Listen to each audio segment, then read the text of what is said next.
The basketball addicts are back at it, and Magic Johnson has unceremoniously stepped down from his position with the Los Angeles Lakers in a pre-game, not even press conference, it was a scrum. That was nuts. So first off, I'll ask you, what was your initial reaction when you found, Dan, fake Lakers fan, Dan. What was your reaction when you found out? I bet you were happy. Longtime Lakers fan, longtime Magic Johnson. Let's call this the way it is. I grew up watching Magic Johnson. He's my guy. He's the reason I work in basketball. Disappointing move. But for him personally, a great move. I think he was in over his head a little bit. I mean, he doesn't really have executive experience in the NBA. You bring in LeBron, which was probably was going to happen anyway, and then you have a structure, a management structure that really doesn't have the experience or the know-how to make deals and to put a team together and to do pro scouting, advanced scouting, college scouting, whatever it is. You know, this is an organization that traded away D'Angelo Russell and Julius Randle. So I actually think long-term, it's actually a better move for the Lakers. Now they can go out and find someone with experience. All right. Are you even listening to me? Or? Yeah, no, I was, but okay. Where did I lose you? No. Here's the thing for me. I'm hurt by how this played out because I really thought that Magic, maybe I was wrong to believe that he would bring back some of the life of the Showtime Lakers and some of that energy, because he did in the beginning. Well, he brought LeBron. That was supposed to do that. But did he bring him, or did LeBron just come? The things he said on his way out hurt so much for someone who actually got excited.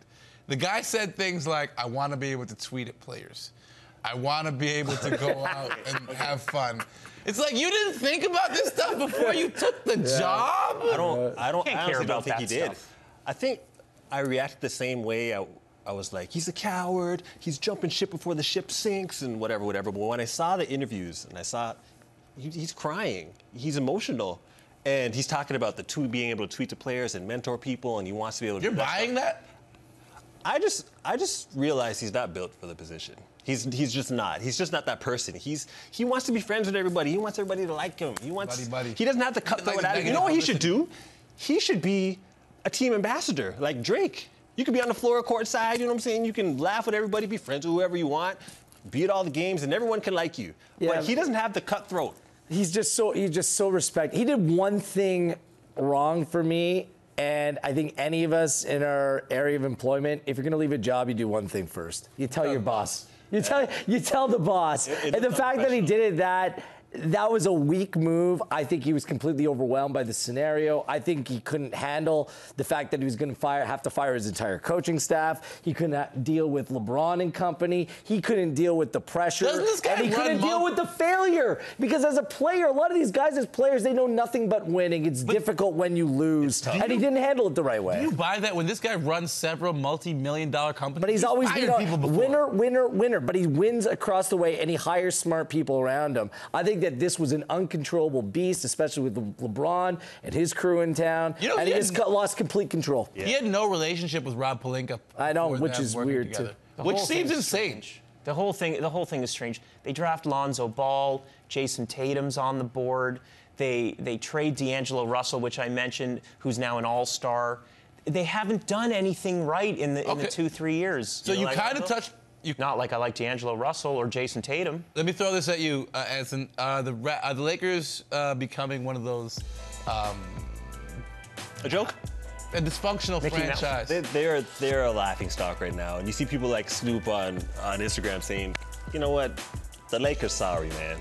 Like, they're getting roasted, and they're not really used to that. And I think Magic's not used to being in that position as well. I think that he felt like he'd be able to still be the same guy as the president. And as a journalist, I could say, coming from an athlete background and becoming a journalist, you feel like you can kind of balance still being friends and still sticking to the job, and you have a lot of battles that way. But in the media, with some creativity, you can kind of balance it a little bit easier. But when you're president of a basketball team, you have to be cutthroat, right, or you're going to lose. But the thing is, like the NBA today, it's a players' league, right? Yes, very so much this is what I'm trying to get across. I don't even know if I have the proper answer. Is Magic a product of the dysfunction of the Los Angeles Lakers? Or did LeBron James bring some of this with him, and LeBron James has started to turn that organization because he was supposed to be the savior, right? Like, so does the problem start at the top, or does the problem start with LeBron right now with the Lakers? I don't know what that answer is. Maybe I don't think it's Magic's fault. You talk about being cutthroat. Danny Ainge, who was a contemporary of Magic as a player, look what he did in Boston. Traded Paul Pierce, traded Kevin Garnett after they had won him a championship. That's what being cutthroat is. And it looks like Magic doesn't have, he couldn't make a deal with New Orleans for Anthony Davis. It broke up the team. I got to save some time in this segment for a very important conversation. The MVP race. Dan Gladman, who is your most valuable? I have bounced back and forth all year between Harden and Antetokounmpo, and today I think I got to go with Harden. Wow! The numbers are just unbelievable. You're shaking your head, Anson? Which numbers, though? The scoring numbers, the offensive numbers. Oh, man, the winning. Giannis? He cared. The winning? The winning. Giannis brought the Milwaukee Bucks to the best record in the NBA. I agree. Chris Paul and Clip Capella for months. He put the team on his back. He averages 8 more points than anyone in the NBA. He's second in the league in steals per game. Dude is being a freak this year. Look. It doesn't take away from with all due respect to Antetokounmpo. the Greek freak, and look, you're choosing 1A versus 1B here. Just Harden for me. It's been a special, historic season that he's put together. Okay, if you look at Giannis, he can do everything. I get it. He has can't shoot. How can he do everything? He He can can't outside. shoot. He can learn to shoot the three. He can't shoot can't threes. do everything. He didn't this year, Yes. which is what it's Okay, being about made 28%. 28%, it's not horrible. It's better than any of us could do. But what I'm saying is, he can score when he wants to. He can get to the basket whenever he wants. He's the best defensive player in the NBA. If he doesn't win, the MVP, He's not the best defense. defensive know win about shares, he's that. number 1 in the NBA. I think Number one, Okay. not number 2. He's number 1 in the NBA defensive win shares. He You is? can't Oh, put in that to the back of your rebounds. mind. Okay. No, so he's a defensive wonderful force. player. He's athletic, and me myself, when I see the MVP, I want to look at them and be like, I want to be like that guy. He dunks on people. You're wearing James Harden's he's beard. Imposing. You're literally wearing the guy's beard. He's got a great beard. He's got a great beard. You want to be like him. He's got a great beard. You went to your barber and said, "Give me the James Harden." Can I say one thing to this? When you watch boxing, okay, and the champ loses the belt, how does the champ lose? You got to get knocked out. Yeah. Okay, it can't be by decision. Harden was the MVP this year. His season this year is even better. He's still the MVP, and Antetokounmpo is right there. His day will come. I will dead it right there because we have to go to commercial break. Still more to come here on Canada's home. We're talking hoops. We're going to get into it. Kyle Korver's Players Tribune piece piqued my interest, and I want to talk about it with the guys. We've got a very wide-ranging crew, so we're going to have some opinions about Kyle Korver's thoughts on white privilege. Hang out.